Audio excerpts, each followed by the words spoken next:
Good evening, gentlemen. I hope you're sitting comfortably. I have today a chilling tale I came across while browsing on the internet. No source was given, so I have no idea who to actually credit for this, but rest assured I haven't slept in days. I will now pause briefly so that the faint of heart will have a chance to close this video. Okay. Are they gone? Okay then. What follows is the terrifying, true citation needed story of a lost episode of Thomas the Tank Engine.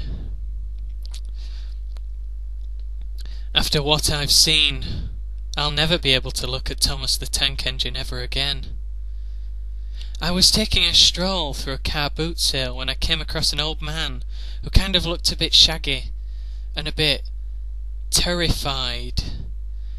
The table he had consisted of a Granny Smith apple, evidently for him, a rusty tin to hold his money, and a VHS, which had a fairly rotten sticker on the bottom of the casing, which read out, Thomas.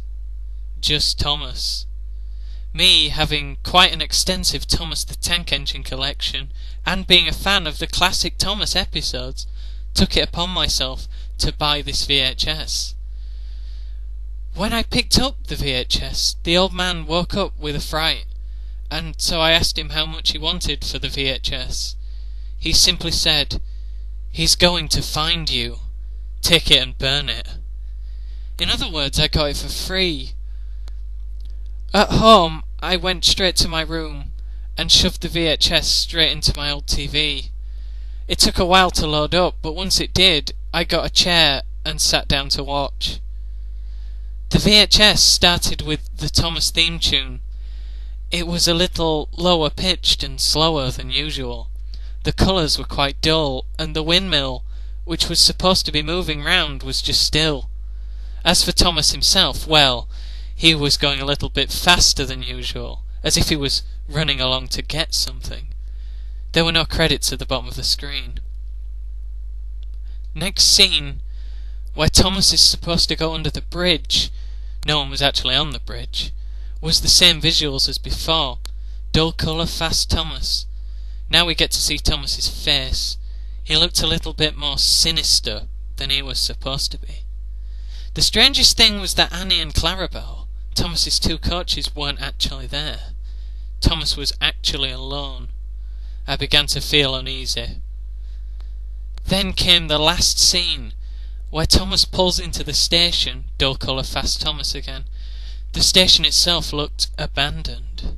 The roof was missing a lot of tiles, the walls were covered in graffiti, and some of the odd bits and bobs on the platform were either bent or broken. Thomas pulls up, still coachless, and still wearing his sinister smile. Just before the intro ended, an image flashed on the screen for about one frame. From what I could make out, it looked like the Fat Controller. He actually looked human instead of the plastic figures they used in the show. He looked genuinely horrified, as if he had been really horribly scared. He had scars and bruises all over his face in the shape of a smiley face, like this, :D. The episode finally started, or at least what was supposed to be the episode. In its place was just Thomas and some random footage of him going around an empty railway. It was literally empty. There was no sign of Gordon, James, even little Percy. All of this lasted for about 1 minute until something even the slightest bit interesting happened. Thomas came up to one single troublesome truck, but it looked scared, as if it knew what was coming its way. Thomas was coupled up to it and started to build up steam, but he never actually moved forward. He was just skidding in place. He was getting faster and faster. The truck wasn't going anywhere. It had its brakes on. Thomas then realised this and gave one last huge big tug, which then resulted in the truck to break into planks and splinters. Thomas turned his eyes to me and said, "Now, do you realise what I've done?" However, he didn't sound like Ringo Starr or Michael Angelis, the two British narrators for the show. His voice was deep and kind of croaky. But yes, I did realise what he'd done. He was the one responsible for the railway being empty. He killed all the engines and residents of the railway, just like the troublesome truck. He was evil. Then he said, "Yes, that's right." Evidently he knew what I was thinking. Now that's just messed up. The screen then cuts to black, which then fades into a picture of... No, it couldn't be. It was the old man from earlier today. He looked dead.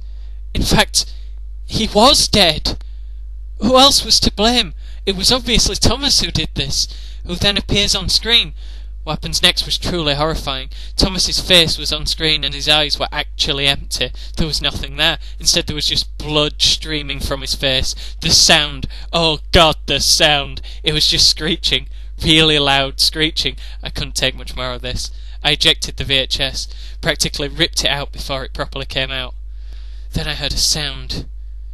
Now, my house is located near a switching yard, with a bunch of wagons and the tankers in the sidings. What I heard was familiar. It sounded like a steam engine whistle. It sounded like... Thomas.